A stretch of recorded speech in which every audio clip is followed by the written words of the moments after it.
How to create a Venn diagram in ClickCharts. Click Templates, select Venn Diagrams, and choose a template or blank diagram. Add Venn diagram symbols from the Symbol panel, label each set, and arrange the circles so they overlap correctly. Apply semi-transparent fills by adjusting the opacity slider, then use the text tool to label the overlapping sections. When finished, click Save.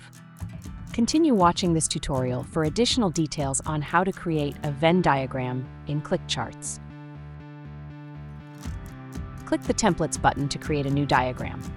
From the list of templates, select Venn Diagrams.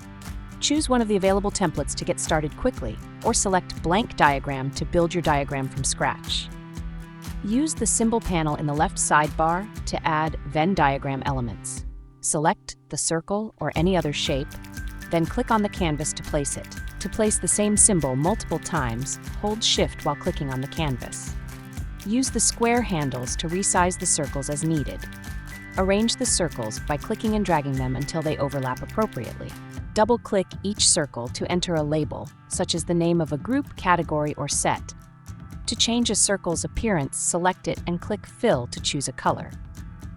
After selecting a color, adjust the opacity slider to apply a semi-transparent fill, making the overlapping sections easier to see. Click Line to modify the outline color and line style. To add labels to the overlapping sections, click Text, then click the area where you want the text to appear. Enter the shared items or characteristics represented by the overlap. You can also use the text tool to add a title or other descriptive labels anywhere on the diagram. When your Venn diagram is complete, click Save to store your work. For more ClickCharts tutorials, visit the address shown on your screen.